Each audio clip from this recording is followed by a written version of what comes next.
नमस्कार।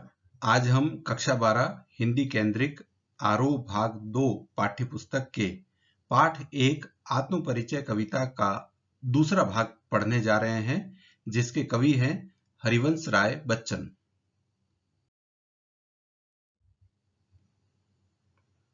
इस सत्र के बाद विद्यार्थी कविता में निहित संदेश को लिख सकेंगे। कविता में आए शब्दों के अर्थ समझकर उनका अभिव्यक्ति में प्रयोग कर सकेंगे। कविता के भाव का विश्लेषण कर सकेंगे और कविता के शिल्प संबंधी बिंदुओं को स्पष्ट कर सकेंगे।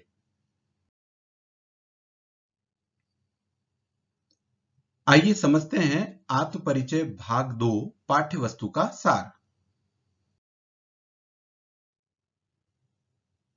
इस कविता में किसी असंभव आदर्श यूटोपिया की तलाश में सारी दुनियादारी को कवि ठुकराता है। कवि का संसार से खट्टा मीठा नाता है।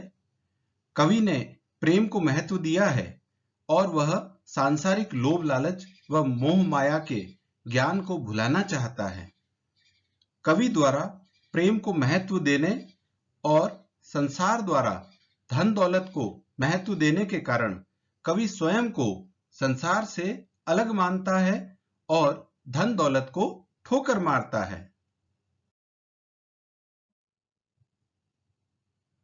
प्रेम रहित संसार के लिए कवि के मन में विरोध व विद्रोह है, जिसे उन्होंने कोमल शब्दों और शीतल स्वर में अभिव्यक्त किया है। कवि को संसार से शिकायत है कि वह अपने दुखों को प्रकट करता है, परंतु संसार उसे गीत मानता है।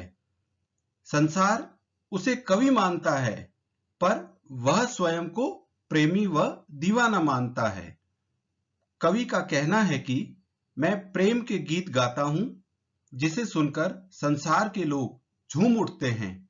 इस प्रकार इस कविता में कवि ने प्रेम व मस्ती का संदेश दिया है। आइए पाठ्य वस्तु को विस्तार से समझें।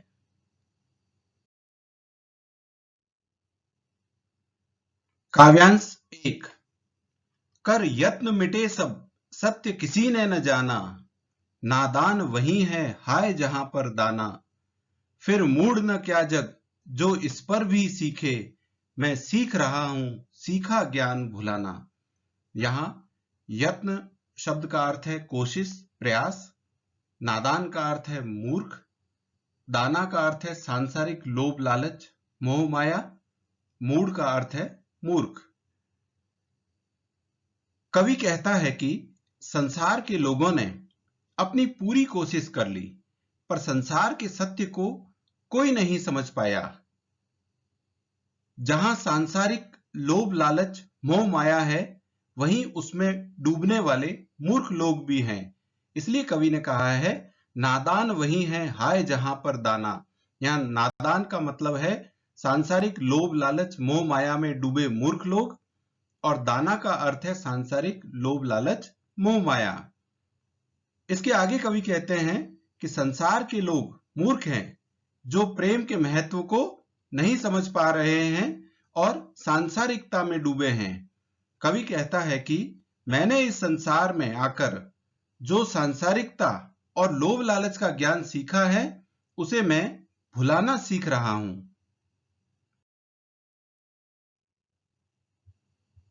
काव्यांश 2। मैं और जग और कहां का नाता। ध्यान दीजिएगा कि यहां और 3 बार प्रयुक्त हुआ है। मैं और जग और कहां का नाता, मैं बना बना कितने जग रोज मिटाता। जग जिस पृथ्वी पर जोड़ा करता वैभव, मैं प्रतिपग से उस पृथ्वी को ठुकराता। यहां पहले और तीसरे और का अर्थ है अलग या भिन्न, और दूसरे और का अर्थ है तथा। नाता का अर्थ है संबंध, वैभव का अर्थ है धन दौलत, प्रतिपग यानी हर कदम। मैं और जग और कहां का नाता, इस पंक्ति के अर्थ को समझिए। कवि कहता है कि वह अलग है और संसार अलग है। उसका संसार से कोई संबंध नहीं है, क्योंकि वह प्रेम को महत्व देता है, पर संसार धन दौलत को महत्व देता है, प्रेम को महत्व नहीं देता है। कवि कहता है कि वह हर दिन प्रेम से भरे अपने सपनों के संसार को रोज बनाता व मिटाता है। कवि कहता है कि संसार या संसार के लोग जिस धरती पर धन दौलत जोड़ते हैं, ऐसी धरती को मैं हर कदम पर ठुकराता हूं, ठोकर मारता हूं।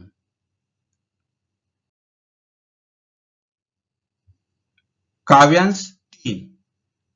मैं निज रोदन में राग लिए फिरता हूं, शीतल वाणी में आग लिए फिरता हूं। शीतल वाणी में आग, यह बड़ा महत्वपूर्ण वाक्यांश है। मैं निज रोदन में राग लिए फिरता हूं, शीतल वाणी में आग लिए फिरता हूं। हो जिस पर भूपों के प्रासाद निछावर, मैं वह खंडहर का भाग लिए फिरता हूं। यहाँ रोदन का अर्थ रोना है, दुख प्रकट करना है। आग यानी क्रोध, भूपों यानी राजाओं, प्रासाद का अर्थ महल, निछावर यानी न्योछावर, त्याग करना, समर्पित करना। कवि कहता है कि मैं अपने दुखों को कविता के रूप में प्रकट करता हूं।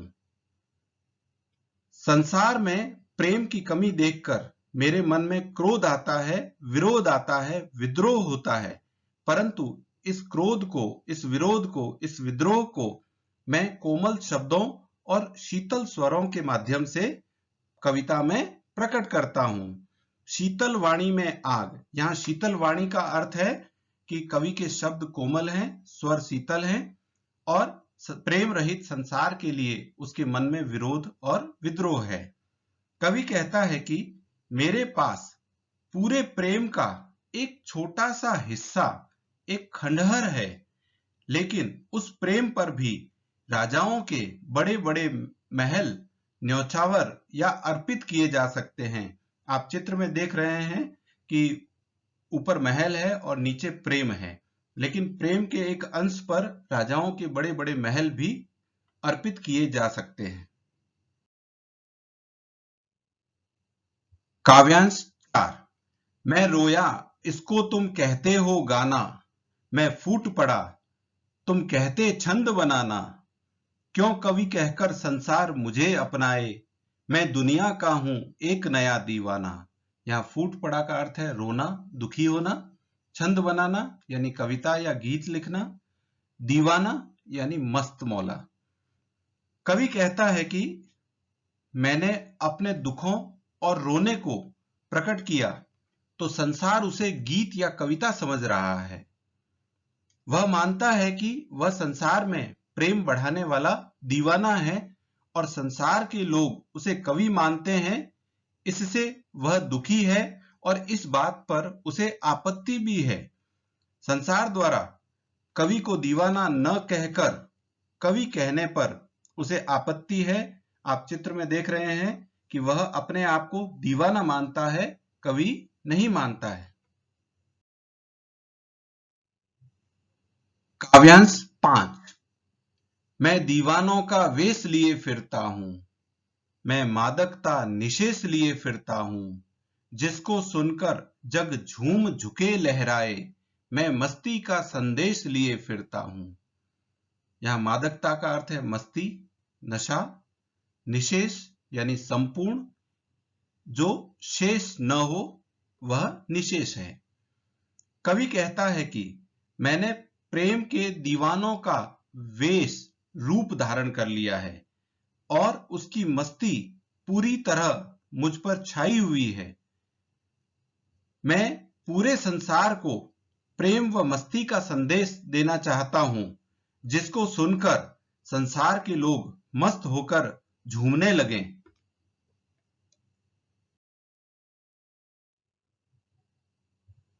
शिल्प सौंदर्य। इन काव्यांशों के शिल्प सौंदर्य को समझते हैं। भाषा, खड़ी बोली हिंदी का प्रयोग किया गया है। तत्सम व तद्भव शब्दों का भी सुंदर प्रयोग है। तत्सम शब्द देखिए, यत्न, सत्य, पृथ्वी, प्रति। तद्भव शब्द देखिए, पग, निछावर। इसी प्रकार अलंकारों में यमक अलंकार मैं और जग और कहां का नाता, इस पंक्ति में यमक अलंकार है। यमक अलंकार की विशेषता यह होती है कि जिसमें एक ही शब्द एक से अधिक बार आए और उसका अर्थ अलग अलग हो। जैसे ट्विंस, दो बच्चे, जुड़वा बच्चे एक जैसे होते हैं लेकिन उनका व्यक्तित्व अलग अलग होता है। मैं और जग और, यहां पर आप देख रहे होंगे कि 3 और हैं। इसमें पहले और तीसरे और का अर्थ भिन्न है, अलग है, और दूसरे और का अर्थ है तथा। बना बना, इसमें पुनरुक्ति प्रकाश अलंकार है।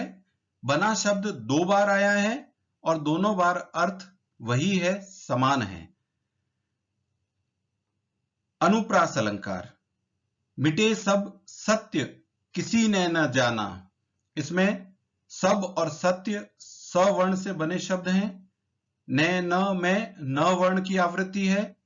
इसी प्रकार जग जिस प्रतिपग, इसमें जग जिस में ज वर्ण की आवृत्ति है, प्रतिपग में प वर्ण की आवृत्ति है। जब एक ही वर्ण से शब्दों की आवृत्ति हो तो वह अनुप्रास अलंकार होता है। साथ ही साथ इन काव्यांशों में लिए फिरता हूं की आवृत्ति है। यह अंतिम ध्वनि की समानता के कारण इसमें भी अनुप्रास अलंकार है। शीतल वाणी में आग और रोदन में राग, यहां विरोधाभास अलंकार है। अन्य बिंदु आत्मकथात्मक शैली। अब कुछ विशिष्ट बिंदुओं पर विशेष संवाद करते हैं। मैं और जग और कहां का नाता, यहां आप देख रहे होंगे कि 3 बार और का प्रयोग है। पहला और जिसका अर्थ है अलग या भिन्न, दूसरे और जिसका अर्थ है तथा, और तीसरे और का अर्थ फिर से अलग और भिन्न। यहां यमक अलंकार है क्योंकि और शब्द की आवृत्ति हुई है लेकिन अर्थ अलग अलग हैं। पहले और तीसरे और का अर्थ अलग या भिन्न है और दूसरे और का अर्थ तथा है।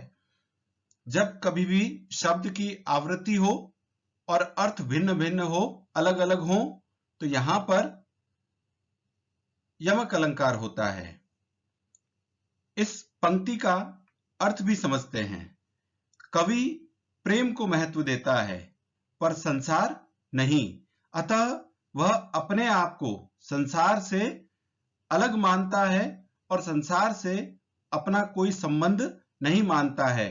यहां पर कवि कहना चाहता है मैं अलग हूं तथा संसार अलग है, क्योंकि मैं प्रेम को महत्व देता हूं और संसार प्रेम को महत्व नहीं देता, धन दौलत लोभ लालच मोह माया को महत्व देता है। दाना नादान, दाना का अर्थ है सांसारिक लोभ लालच मोह माया और नादान का अर्थ है सांसारिक लोभ लालच मोह माया में डूबे मूर्ख या नासमझ लोग। यहां कवि ने यह कहा है कि जहां सांसारिक लोभ लालच मोह माया है वहीं उसमें डूबे रहने वाले मूर्ख लोग, नासमझ लोग भी हैं जो प्रेम को महत्व नहीं देते हैं। शीतल वाणी में आग, शीतल वाणी का अर्थ है कवि के शब्द कोमल हैं, स्वर शीतल हैं और उन्होंने अपना संदेश कड़वे शब्दों में नहीं दिया है। आग, आग का अर्थ है कि कवि के मन में प्रेम रहित संसार के प्रति विरोध का भाव है। अब इसका तात्पर्य यह बनता है कि प्रेम रहित संसार के प्रति कवि के मन में विरोध है, विद्रोह है, क्रोध है, गुस्सा है, लेकिन उसे कवि ने अपनी कविता में कोमल स्वर में, शीतल शब्दों में प्रकट किया है। यहां पर विरोधाभास अलंकार भी है। अब इसी अवधारणा को प्रभा चित्र से समझें।